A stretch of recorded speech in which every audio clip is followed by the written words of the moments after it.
Hey everybody, how's it going? Mike here again.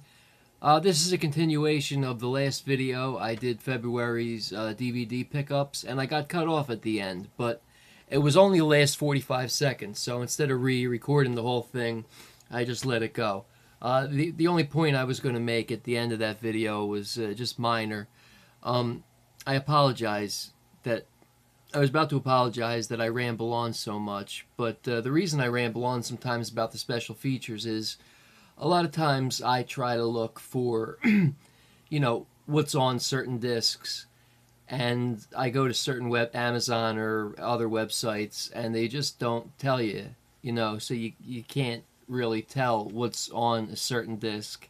And maybe there's sites I don't know about that give you better information, but if anybody's interested, I'm just trying to help them out by showing the special features. But this one I'll have to go faster because I got a big stack here. And again, just to reiterate, these are all the videos I picked up from the end of my last video, which was my January update, up until the beginning of March. So this is the February Blu-ray update, and we'll start with a couple comedies. I got Blazing Saddles on Blu-ray. Has, one of these. This is a really cool set. Pops out, you get the disc. Doesn't look like much. I actually saved the stickers and put them here. And there's the back cover. And it also comes with a nice envelope here. 1800s telegram, and in there is some lobby cards from the movie. Really neat, really neat. In the back just says Blazing Saddles. Gene Wilder and Cleavon Little, who was supposed to originally have been played by Richard Pryor, but Richard Pryor did write on the movie. This, of course, is a Mel Brooks movie, and this is the 40th anniversary edition. Comes in a nice sturdy box, and the envelope with the lobby cards, and it has a Mel Brooks commentary, additional scenes, a vintage featurette, and Black Bart. There was in 1975 they actually filmed a TV pilot that never made it to air, but it is included on this Blu-ray set. And then the back, which isn't attached in any way, shape, or form. So you get that. But if you're a Mel Brooks fan like I am, Blazing Saddles, the sitting around the campfire farting, and there's a lot of racial humor, but Mel Brooks talks about that, and Richard Pryor wrote a lot of it. Politically incorrect for sure. Probably couldn't get away with it in 2015, but in 1974, I believe, when this movie came out, 73, 74, yeah, 74. So this came out in 2014, hence 40th anniversary. Good math skills. But a hilarious movie. Pop this in with a double feature with Young Frankenstein, and I guarantee you will enjoy your evening. Monty Python Live, at the O2 Arena in London. They did a reunion with the 5 remaining cast members. Graham Chapman unfortunately died many years ago, but the rest of them, thankfully, are still with us. We see, let's see, we've got John Cleese, and I can't even tell from John Cleese, Terry Jones, Michael Palin,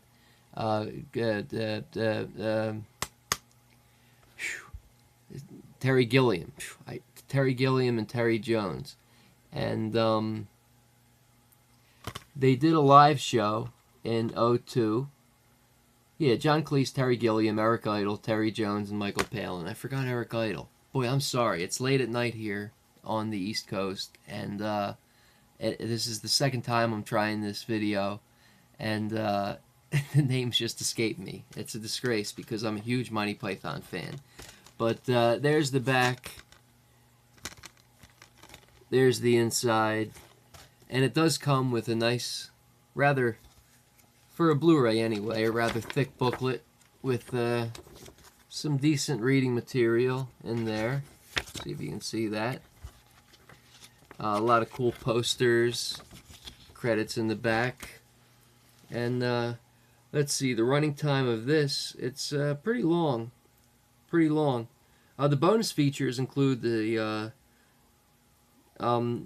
reunion announcement, the production rehearsals backstage at the O2 Arena, highlights from the 10 shows that they did in July of 2014, plus exclusive footage of the Pythons as Pepper Potts and Gumbies. If you're a fan of Monty Python, you'll know what that means. This is in 1080i high definition, 16 by 9, 178 to 1. LPCM stereo, DTS HD, master audio, and it is 160 minutes. So, a little bit over 2.5 hours of live stage show. There's some special guest. Eddie Izzard makes an appearance. Really funny stuff. They do a lot of their classic bits, and they wrote some new stuff for this. So, really funny. Really funny. I guess that's about it for comedy. Then we move on to drama. This is somewhat of a dramedy. The King of Comedy. Martin Scorsese directed 1983, starring Robert De Niro as Rupert Pupkin and Jerry Lewis, also starring Sandra Bernhardt, comedienne. And this one comes with Tribeca Film Festival conversation with Scorsese, De Niro, and Jerry Lewis. The making of, deleted extended scenes, and theatrical trailer. It's rated PG and 109 minutes from 1983. This is a great movie. It looks at fame and people's desire to be famous. Rupert Pupkin plays a guy who is obsessed with Jerry Lewis's character, who is a kind of Johnny Carson late night host. And he's a aspiring stand-up comedian, yet he does nothing. He's never been on stage. He doesn't go to open mics. He just wants fame. So it's a look at society's fame. And it came out in '83, but it's kind of prophetic. In the years since, we've seen stalkers.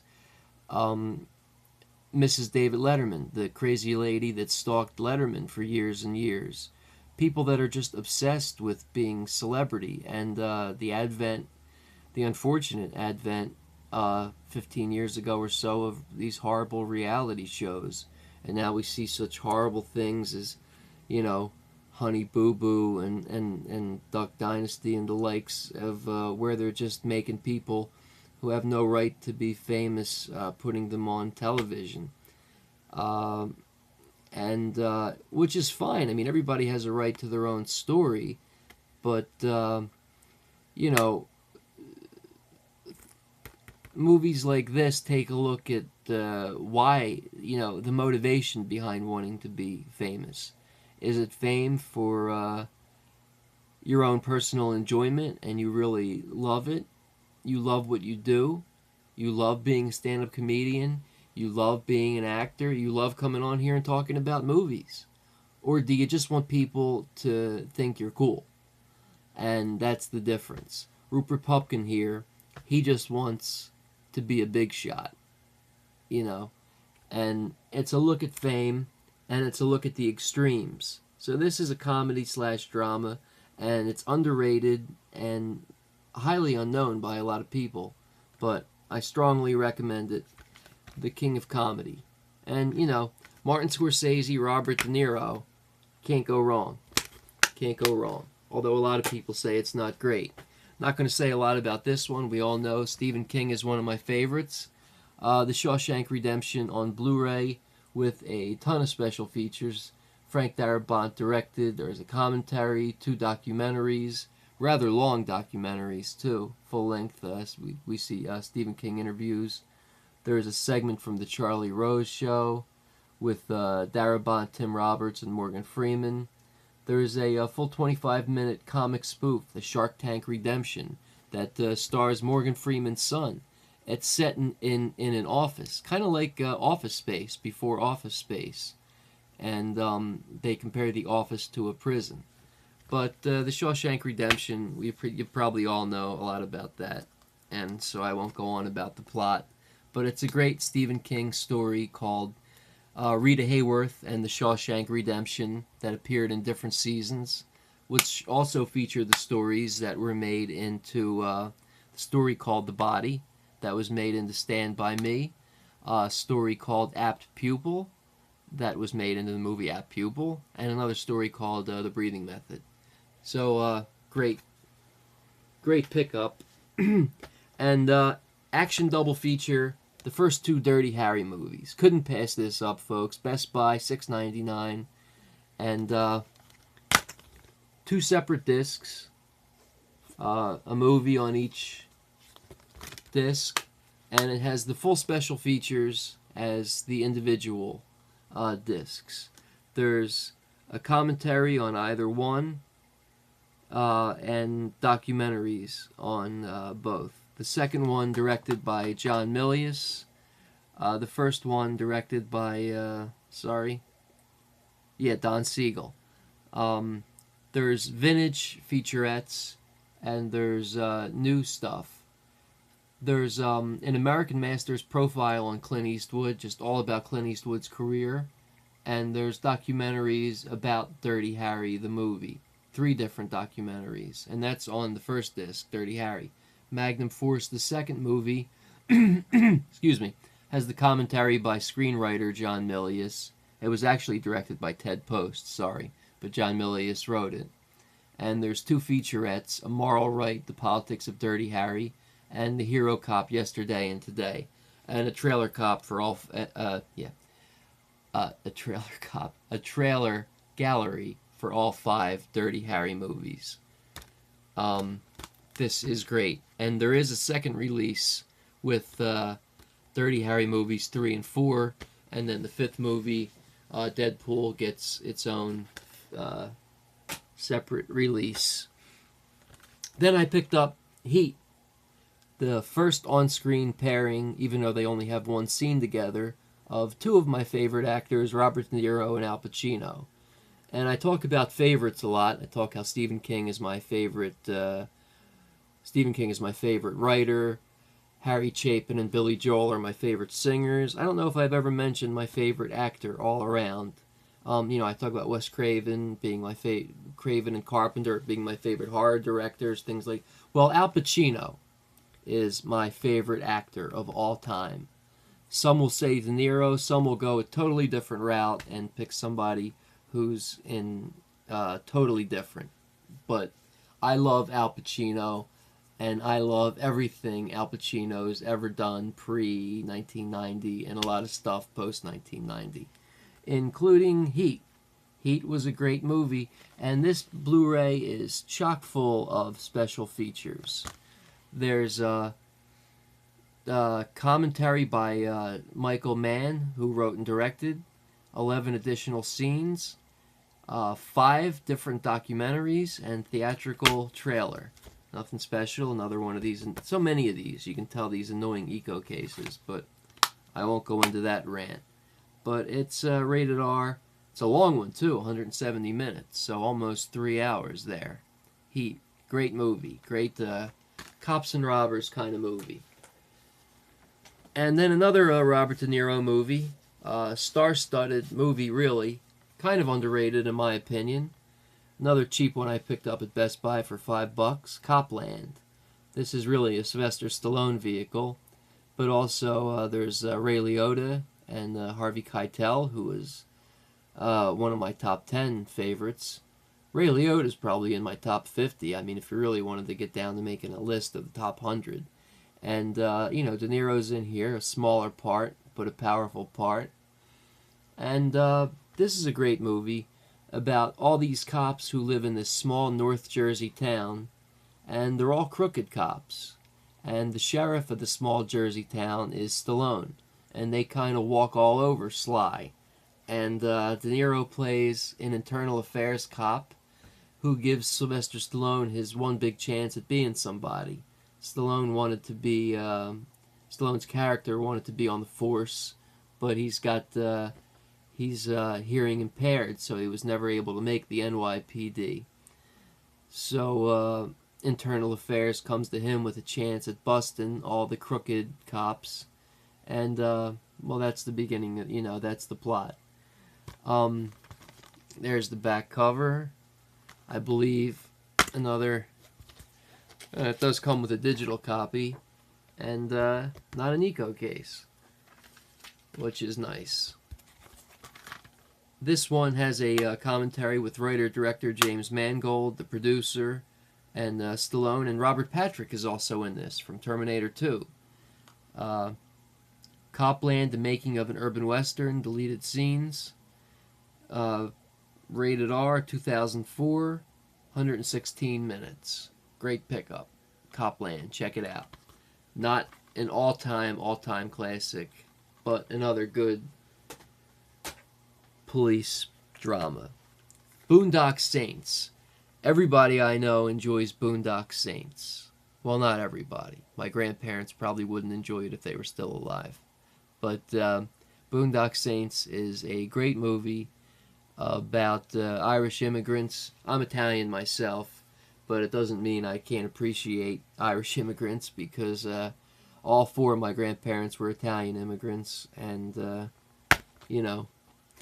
similar plight in different time periods. But this stars the great Billy Connolly. Well, doesn't star, but he has a great supporting role. Comedian Billy Connolly in a dramatic role. It's about Willem.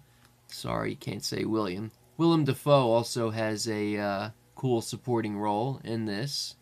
And there's a pair of Irish brothers played by Sean Patrick Flannery and Norman Reedus, who is more recently of The Walking Dead fame. And they are brothers out to rid the world of evil, starting with the Russian mob. And it takes place in Boston, and there's vigilante justice and just all kinds of cool stuff. I'm looking for the years, 1999. 110 minutes, 235:1 widescreen, so you get that nice letterbox. There's the back. There's the inside, nothing special. Let's see. And this is the extended director's cut. Got this at Best Buy for about $8. Audio commentary with writer-director on the theatrical cut, and a really great audio commentary by Billy Connolly. Gotta listen to that if you're interested in commentaries. Outtakes, deleted scenes, and the script, and they do give you the script on the disc. Great pickup, Boondocks Saints. Sorry. And then 2-disc extended edition of Part 1, Liam Neeson, who is another great actor in Taken. Part 1. I have not seen Part 3 yet. I did enjoy Part 2, haven't gotten it yet. But I picked up the 2-disc edition of Taken. There's a little insert in there. And there you go. It's actually, this is just a digital copy. So it says 2 discs, but that's really just a digital copy. But it is the unrated extended edition. It's PG-13, but the other version is unrated. And obviously, nice picture of Liam holding the gun there, and the digital copy. And if you wanted to pause that and steal my code, too late, I've already entered it, so knock yourself out. Includes both the digital and the theatrical and extended cut of the film, the audio commentary by the director, cinematographer, and stunt supervisor. On the extended cut, there's the audio commentary by one of the screenwriters, Robert Mark Kamen. Making of featurette, premiere featurette, side-by-side scene comparisons, and Black Ops Field Manual, one of those picture-in-picture things you can play alongside. And Disc 2 is the digital copy that is the extended cut only. This is a brief 91 minutes, widescreen 240:1 from 2009. And, you know, Taken. I have a set of skills. I will come. You know, I don't remember the exact quote. But Liam Neeson's daughter and his daughter's friend travel to Europe on a trip and get kidnapped and sold into white slavery. And he is an ex-op. I guess it's CIA. I'm not sure. Some kind of a special division of the CIA. And he's retired, trying to get back with his wife, who he's been divorced from. And, well, he basically kicks ass to go get his daughter back. And it's a great actioner. Great actioner. So, Taken. And then one of the more recent Oliver Stone movies, Savages. Tons of good stars in here. There's the back cover. Another digital copy. And this is 2 discs as well. It's a Blu-ray, DVD, digital copy, plus ultraviolet. The whole 9 yards. This has deleted scenes, making of the film, a 5-part making of, with stars John Travolta, Selma Hayek, Benicio del Toro, Taylor Kitsch, Aaron Johnson, Blake Lively, and Oliver Stone, and of course an Oliver Stone commentary. Oliver Stone is another one of those guys who I love to hear talk. He is one of my favorite directors, and one day I hope to do a video on all my Oliver Stone movies. I do have that Oliver Stone DVD box set that has great movies like Talk Radio and Platoon and Born on the 4th of July and JFK and so many more, Natural Born Killers. They're all on there. And I wish they would put it out on Blu-ray, but it's a great set, and I need to do a video on that, just going over Oliver Stone movies. He's a great director. He had that Untold History of the United States recently on Showtime. I don't always agree with his politics, but I try not to get into politics on this channel. But I do agree with a lot of his politics, so I'll just leave it at that.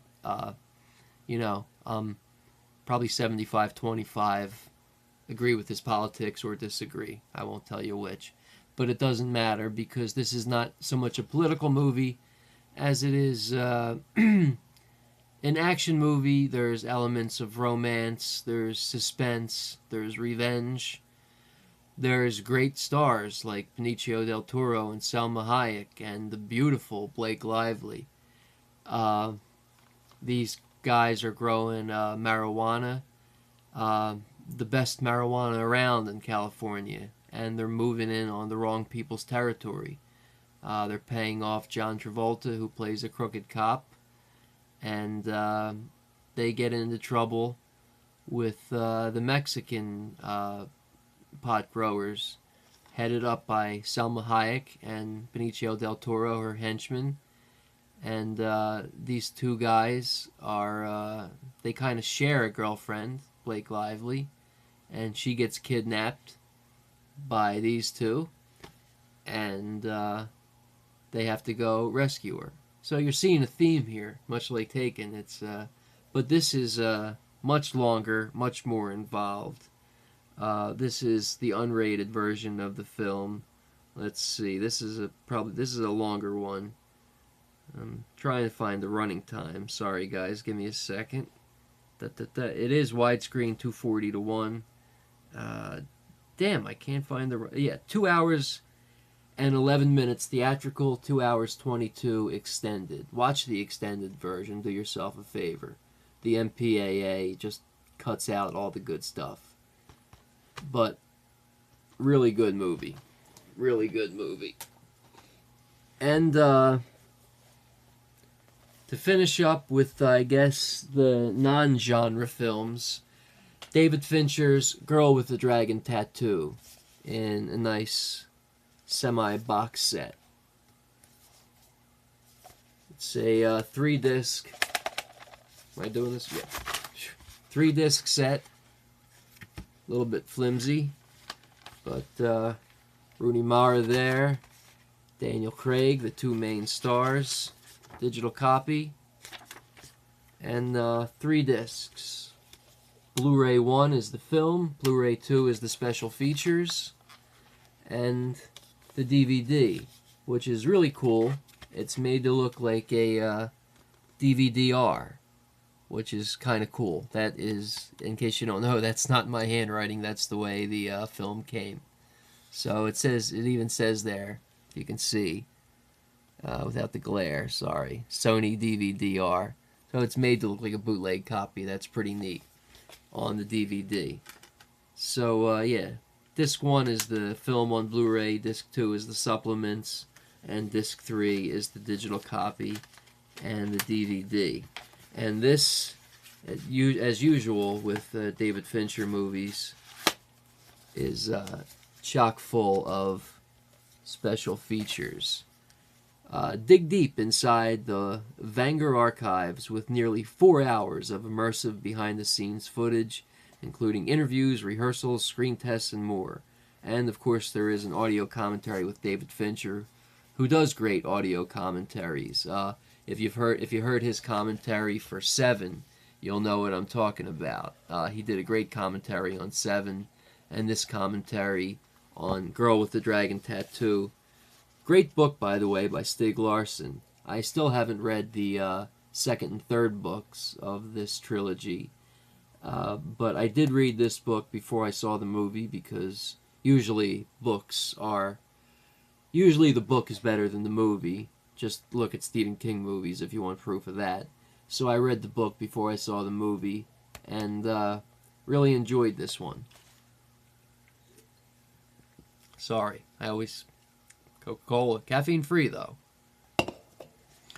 And this is a really cool movie. So, actually, looking at the pile I have here, I have, sorry for being out of frame, excuse me. 2, 3, 4, 5, 6, 7, 8, 9, 10, 11, 12, 13. I've got about 15 more films to go through, and they are genre films. They are science fiction and horror. And I'm going to cut this video here and make a second video. That way you can, well, you don't have to watch it if you don't want to. But I meant to make one video, but I went on longer than I meant to. And a half an hour is plenty long, I guess. We're about 28 minutes now. So thanks for watching, everybody, and I will be back briefly as soon as I can get this uploaded with the February genre pickups. So thanks a lot, and I will see you very soon.